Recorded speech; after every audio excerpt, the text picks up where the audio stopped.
The day after I got engaged, my neighbor spread rumors that my fiancé was already married. She sent fake marriage licenses to my job and family. I stayed silent until I posted the full investigation results online, showing SHE had faked the documents. She lost her job, her church banned her, and the video of her screaming "I just wanted her to know pain" at the police station went viral across the entire state. I'm a 34-year-old woman from Fort Worth, Texas.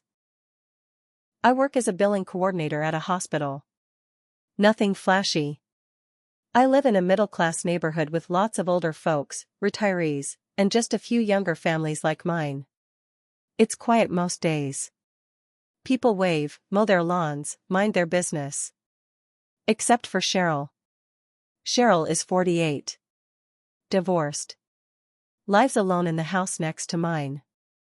When I first moved in 3 years ago, she brought over banana bread and said she just loved when new people brought life to the street. Harmless, right? But she kept coming around. Asking personal questions. How long I'd been dating Marcus. Where I worked. If my family lived nearby. Small talk, but always with this strange, wide-eyed curiosity that felt more like interrogation than neighborly kindness. I brushed it off. Figured maybe she was just lonely. But damn. I wish I had listened to my gut sooner. Marcus and I had been together for 4 years. He's a firefighter. Quiet guy, kind, the type who volunteers on his days off. He proposed to me on a Sunday afternoon at the Fort Worth Botanical Garden, our favorite spot. We were standing by the koi pond. He pulled out a ring, and I cried before he even said the words. I posted the engagement pic that night. Nothing dramatic. Just our hands and the ring, with a caption like, "Forever starts now." The next morning, Cheryl was outside watering her flowers when I left for work. She looked up, saw the ring, and stared at it a beat too long. "Oh," she said. "So it's official?" I smiled. "Yeah, he proposed yesterday." She tilted her head. Interesting timing. Didn't think anything of it. Until lunch. I was at work when my coworker Donna pulled me aside. She looked uncomfortable. "Hey. I didn't want to alarm you, but someone left this at the front desk this morning. It has your name on it." She handed me a sealed manila envelope. Inside, a printed copy of a marriage license. It had Marcus's full name, birthdate, and address. And it listed him as already married to someone named Teresa Mayhall. Dated 2 years ago. At first I laughed. Seriously. I thought it was a prank. But Donna didn't laugh. "It looks real," she said. "Are you okay?" Then came the texts. "Hey, just got something weird in the mail. Are you okay? Did you know Marcus is married? I don't believe it, but this is scary. Some lady sent me a copy of a license. Said you need to know the truth. What the hell is going on?" My stomach dropped. I rushed home early. Cheryl was on her porch, sipping iced tea like nothing was wrong. "Rough day?" she asked. Her voice was almost happy. I went inside, called Marcus, and told him everything. He drove over immediately. "What the hell is this?" he asked, looking at the fake license. "This isn't even my handwriting. I've never heard of this woman." We Googled Teresa Mayhall. Nothing came up except a few generic Facebook profiles in other states. That night, I cried. Not because I believed the lies, I knew Marcus, but because I knew how fast lies could spread. Especially when they're just close enough to maybe feel real. Over the next few days, things got worse. Another envelope showed up. Then another. My boss got one. Marcus's mother got one. Even my church pastor called and said someone had dropped off a letter saying we needed counseling before the wedding. And Cheryl? She just kept smiling. Showing up at my door with cookies. Dropping hints like, "Sometimes people aren't who they say they are. I've seen things, you know." Men lie. Just saying. I knew. I knew it was her. But I had no proof. Nothing that would stick. So I stayed calm. I said nothing. I pretended to be the weak one. But I had a plan. See, Marcus's cousin Travis used to be a cop. He's now a licensed PI. We called him. Told him everything. He agreed to take the case, pro bono. We started with our mailbox. Installed a motion-triggered camera. Sure enough, Cheryl was caught on video at 2 a.m., sliding something into it. Clear as day. Travis dug deeper. He looked at the document, the marriage license. Traced the printer signature marks. It led back to a specific model of HP printer sold at only a few local Office Depots. We checked with the stores. One had security footage of Cheryl at the self-service kiosk. But we needed more. Then we found the real Teresa Mayhall. She lived in Arkansas. Never met Marcus. Had never even been to Texas. She was horrified that someone was using her name. That was the final nail. But we weren't done. Travis filed a report with the police. With all the evidence. They brought Cheryl in for questioning. She cracked. The video of her inside that small, beige police room is now burned into my memory. She pulled at her hair, screamed at the officer, and finally shouted, "I just wanted her to know pain." That one sentence changed everything. I made a video. I laid it all out, the fake documents, the video of her at my mailbox, the receipt from the print shop, the confession. I didn't say a word in the video. Just showed the facts, one by one. Cold. Quiet. Brutal. It went viral. I posted it on Facebook, TikTok, and Instagram. Shared it with my church, my job, my neighbors. The video blew up faster than I thought it would. At first, it was just people from our town sharing it. Then the local news picked it up. Then some mid-sized influencer with a true crime channel reposted it with a caption like, "This is why you don't mess with quiet women." That's when it went statewide.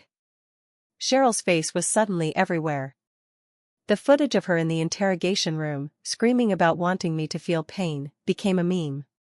People dubbed it over songs. One person slowed it down and added dramatic music. It hit over 1 million views by the end of the week. The comments were brutal. "This woman needs serious help." Plot twist, Cheryl was in love with Marcus the whole time. That scream gave me chills. Meanwhile, Cheryl stopped coming outside. Her house went dark. Curtains drawn. Her lawn went uncut. No cars came or went. She didn't even open the door when the police served her with the restraining order. Yeah, we filed that next. The day after the video went viral, her job called me. She worked part-time as the office manager at a small local church 2 towns over. She'd bragged about it often, said she ran things better than the pastor. I never cared. Until I realized that's how she'd gotten my personal info. My church and hers sometimes coordinated on community events. She probably got the idea to dig into my life from one of those joint email lists. Well, I didn't have to say much. The church board had already seen the video. They fired her immediately. Made a public statement. Called her actions vile and deceptive. Said she was banned from the property.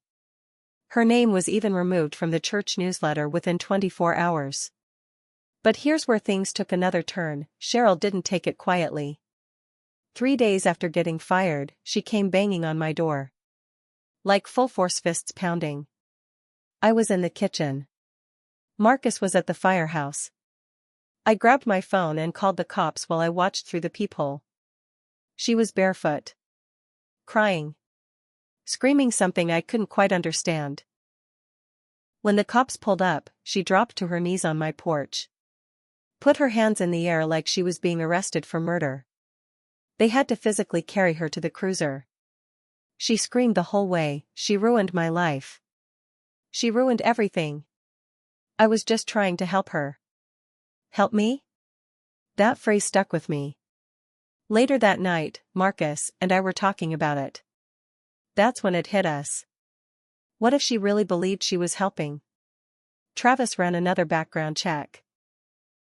Found out Cheryl's ex-husband left her for a younger woman, about my age, and married her 6 months later. That woman was also engaged when they met. She'd mentioned it once to me, years ago. Men always lie. They leave you for someone who's blind to their flaws. Now it made sense. This wasn't just about me. It was about her. About her trauma. About her seeing me as some mirror of her old life. She wanted to destroy it before it became what hers never did. But here's where it goes deeper. The video kept growing. Local news kept calling. Eventually, a morning talk show asked to interview me. I didn't want it. I didn't care about going viral. I just wanted people to stop whispering behind my back. Then one night, Marcus got home and sat me down. You need to see this. He showed me a thread on Reddit. Someone claiming to be Cheryl's niece had written a long post titled, "My aunt was the woman in the viral video, here's what you don't know." She told stories about how Cheryl had always been obsessed with righting wrongs, even if they weren't hers. Said she used to fake notes from teachers to get kids suspended in middle school. That she once created a fake Yelp account to tank the business of a salon because she thought they overcharged her friend. Then she dropped the biggest bomb: Cheryl had done this before. 2 years ago, a different couple, same church, different town. Had their engagement torn apart when someone anonymously mailed fake court records claiming the groom had a criminal past. They called off the wedding. No one ever found out who sent them. But it matched the same envelope style. Same font. Same lies. That couple never got back together. That's when it hit me, this wasn't revenge anymore. This was a pattern. Cheryl wasn't just trying to make me feel pain. She wanted to destroy any version of love she didn't believe in. She was a walking wound, and she wanted to tear open anyone who dared to heal. And I wasn't about to let her win. The more I learned, the darker it got. Cheryl wasn't just a bitter neighbor with too much time. She was methodical. She had a process. A pattern. And she'd been doing this for years, slipping into people's lives and cutting the cord between them, one lie at a time. I couldn't stop thinking about that other couple, the ones who broke up because of her fake court records. I tracked them down. Well, Travis did. The woman, Janessa, was a school counselor now. She agreed to talk. We met at a Panera off Bryant Irvin Road. She was quiet at first, hesitant. But when I showed her a picture of Cheryl, her face changed. Her name wasn't Cheryl back then, Janessa said. She went by Sherry. She told me she was a therapist. Gave me advice about my fiancé. Told me he had a record and that she'd seen things. Then the court papers came. I asked if she still had them. She did. Same printer code in the corner. Same format. Same font. Cheryl had reinvented herself to interfere in their lives too. Janessa cried when I told her the truth. She had never fully gotten over the breakup. They'd split, and her ex moved away. He never knew it was fake. We found him too. They talked again for the first time in 2 years. And just like that, Cheryl's past started unraveling like a sweater pulled too tight. More people came forward. A couple from her old job claimed she'd spread lies about a coworker stealing church funds. Another man said Cheryl forged a doctor's note to sabotage a friend's job interview because he dared to get engaged right after his divorce. She'd left a trail. Quiet. Messy. Forgotten. But now it was all coming to light. And Cheryl? She was unraveling. After the porch arrest, she was let out on bail. But she was banned from contacting me, Marcus, or even stepping onto our street. She moved in temporarily with her sister in North Richland Hills. But she didn't stop. I started getting weird calls. Blocked numbers. No voice on the other end. Then Marcus's firehouse got an anonymous tip that he'd stolen department funds. Travis traced it. The email came from a burner account set up using Cheryl's sister's Wi-Fi. She was back at it, even while under investigation. This time, we had enough. Travis called in a favor from a friend at the DA's office. We filed a civil suit. Harassment, defamation, and emotional distress. With the pattern of behavior, the video, the confessions, and now Janessa's story backing us up, it was enough to push for charges. But then something happened I didn't expect. Cheryl went on local TV. She found some shady small-time YouTuber with a cancel culture platform. Sat on a couch with tears in her eyes and said she was being hunted by a woman who couldn't take a joke. A joke. That clip didn't go viral the way she hoped. People saw right through it. One commenter put it best, "You faked a marriage license to destroy someone's life. This isn't cancel culture. This is consequences." The court date was set for early fall. In the meantime, Cheryl started contacting people I barely knew. Old coworkers. High school friends. Even an ex-boyfriend of mine from a decade ago. She was digging for anything she could use. Any dirt. Any reason to say I was the liar. She tried to flip the story. But it was too late. People knew. And even if they didn't like me, they knew she was dangerous. One day, a box showed up at my door. No return address. Inside was a binder. Full of letters. Old ones. From Cheryl's past. I recognized Janessa's handwriting on one of them. There was a note on top, for the court. "She's done this too many times." The town was finally turning against her. And I wasn't alone anymore. But I knew Cheryl. She wasn't done yet. And I had to stay ready. Because the final act of her destruction hadn't come yet. I thought I had seen the worst of Cheryl. I was wrong. The court date was set for the second week of October. The week before, things got quiet. Too quiet. No calls, no fake tips, no weird mail. Cheryl vanished from the internet. Her social media deleted. Her house went up for sale. People said she was staying with a cousin out of state. I should have felt relief. Instead, I felt dread. The night before the trial, Marcus and I were watching TV when there was a knock at the door. We opened it slowly. Nobody was there. Just a flash drive. Duct taped to the handle of our storm door. No note. No packaging. We brought it inside and plugged it in on a backup laptop Travis had given us, just in case. There was one file.